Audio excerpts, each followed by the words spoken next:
한국의 KF-X와 중국 JE-20 맞붙으면 어느 쪽이 우세할까? 붙어봐야 알겠지만 다양한 경로로 입수한 정보를 토대로 분석하자면 KF-X의 압승으로 점쳐진다. 5세대 스텔기인 JE-20을 어떻게 4.5세대인 KF-X가 이길까? 스텔스 성능 5세대 전투기를 구분짓는 가장 핵심은 스텔스 기능에 있다. 이미 상식화된 이야기지만 요즘 말하는 스텔스란 것이 완전히 보이지 않는다는 것이 아니라 레이더에 잡혀도 새나 곤충만큼 작게 보인다거나 그래서 아주 가까운 거리에 있어야만 레이더에 나타나는 것을 말한다. 적기를 향해 미사일을 쏘던 기관포를 쏘던 레이더에 나타나야라고는 걸어 쏠 수가 있는데 레이더가 표적을 포착하지 못하면 무용지물이 되기 때문이다. 레이더 전파를 입사 원점이 아닌 전혀 다른 방향으로 돌아가도록 기체의 각 부분의 각도를 세심하게 정렬한다거나 전파를 흡수할 수 있는 물질을 도료로 만들어 칠하는 방법을 사용한다. 말이 쉽지 매우 어려운 기술이다. 마하의 속도로 나는 전투기의 특성상 기체 표면을 타고 흐르는 공기의 흐름을 제대로 제어하지 못하면 비행 성능이 떨어지거나 추락 등 사고의 위험성이 크기에 그런 것까지 감안해서 기체를 스텔시하게 만든다는 게 매우 어려운 문제다. 전파 흡수 도료란 것도 흡수율이 얼마나 되는지, 다양한 주파수 대역에서 고란 흡수율을 내는 물질을 만들 수 있는지, 그것을 기체에 도포했을 경우 안정적으로 붙어 있는지 등등 해결해야 할 난제가 한두 가지가 아니다.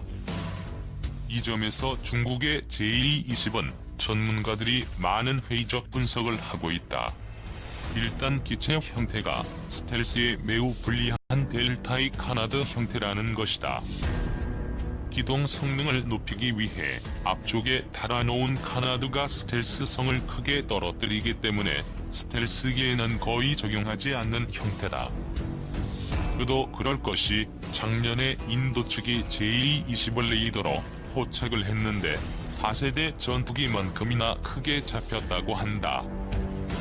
KF-X는 전체적 외형은 스텔스기의 형태를 가지고 있지만 미사일을 내부 수납 형태가 아닌 반멸입 형태로 달기 때문에 스텔스기가 아니라고 하고 있는 것이다.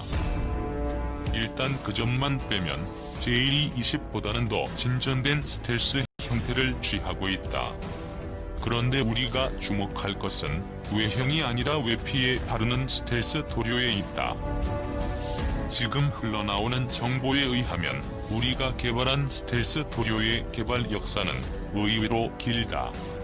1990년대부터 연구를 시작했다고 한다.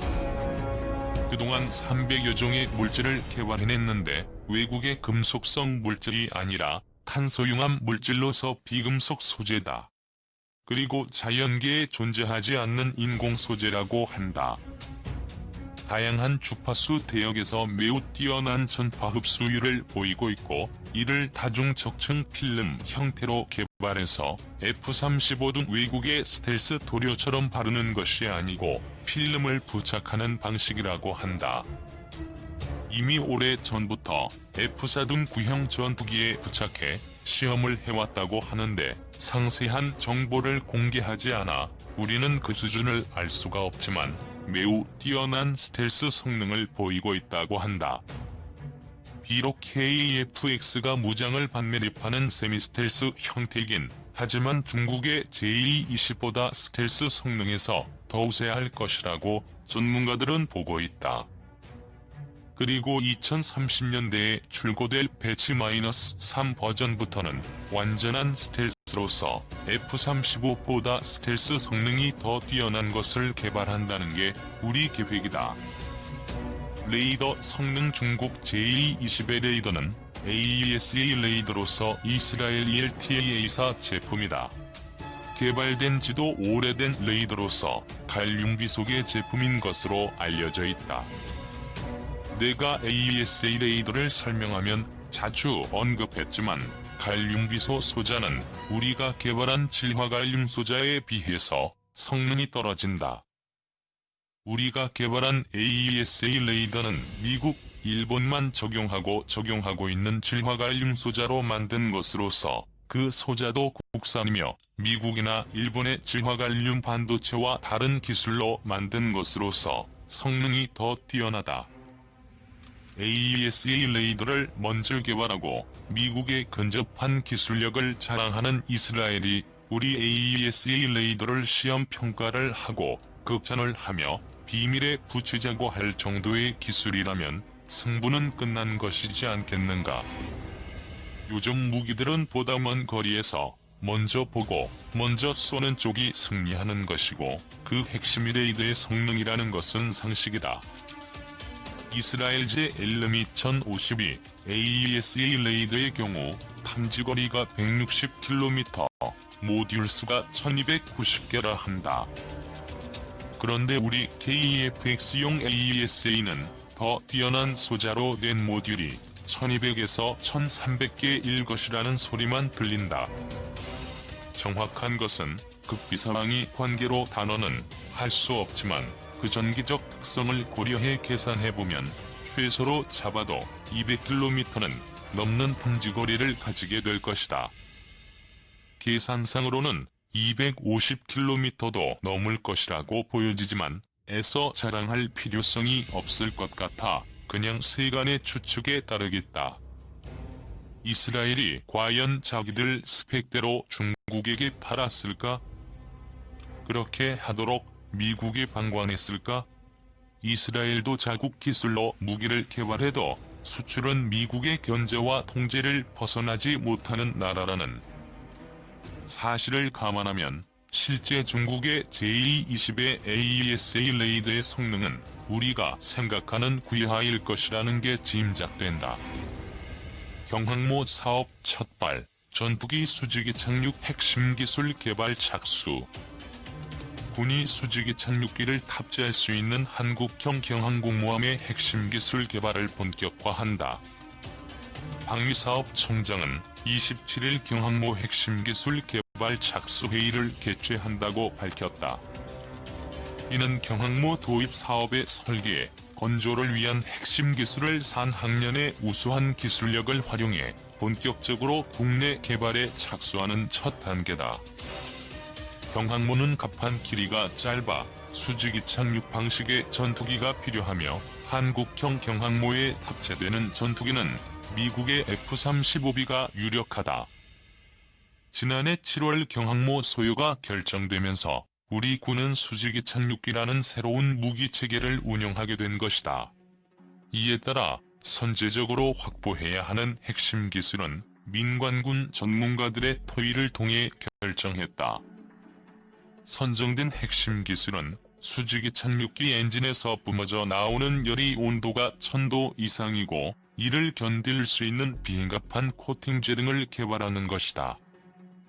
이는 항모를 운영하는 국가들이 기술 이전을 꺼리는 고급 기술로 우리 스스로 획득해야 한다. 고온으로부터 갑판을 보호하는 코팅제 개발 외에도 함재기용 무장 탄약 이송 체계, 함재기 이착함 시뮬레이션, 함재기 충돌 해석, 비행갑판 유동 분포 해석, 수중방사 소음 저감 기술 등이 핵심 기술에 포함됐다.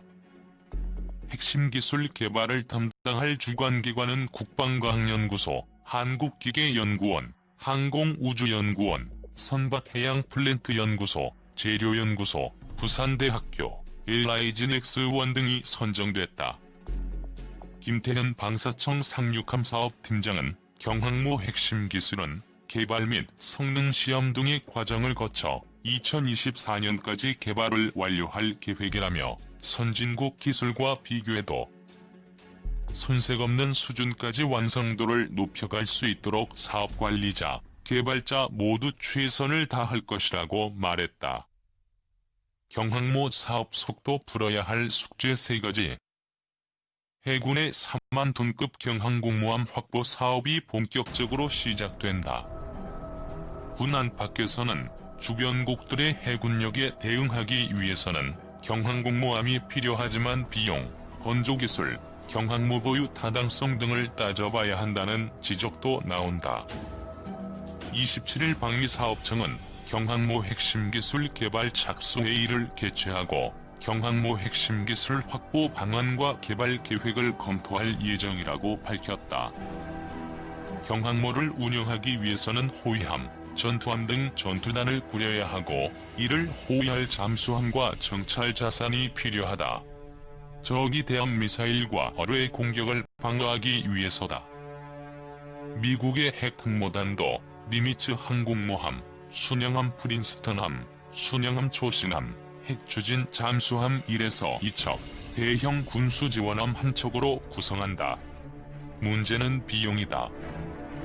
해군은 경항모 건조에 2조 원을 투자해 2033년까지 전력화한다는 계획이지만 전투단 유지 비용 등을 고려하면 3에서 4배의 예산이 필요할 것으로 예측된다.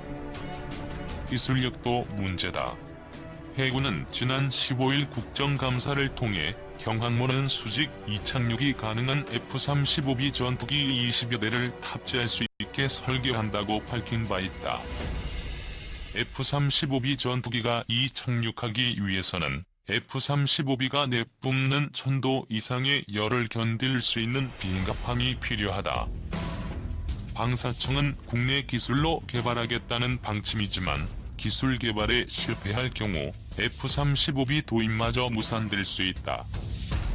항모의 특성상 전투기의 30%는 하부갑판 정비구에서 대기한다.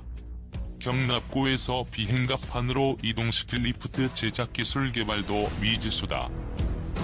정치권을 중심으로 경항모 도입 반대 의견도 나온다.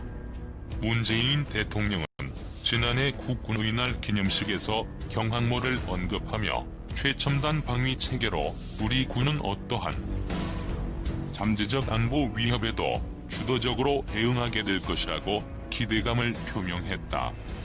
하지만 여당조차 경항모 필요성에 대한 의구심을 보이고 있다. 국방위원회 소속 안규백 더불어민주당 의원은 해군 국정감사에서 대형 수송함인 독도함의 운영 실태를 지적하며 경항모 등 무기 체계를 늘릴 생각만 하지 말고 현재 전력을 100% 활용해야 한다고 말했다. 김대영 한국국가전략연구원 연구위원은 경항모 개발은 첫 개발 사업인 만큼 위험 요소가 많다며 방사청의 철저한 사업 관리는 물론 막대한 예산이 소요되는 만큼 국민들과의 소통도 매우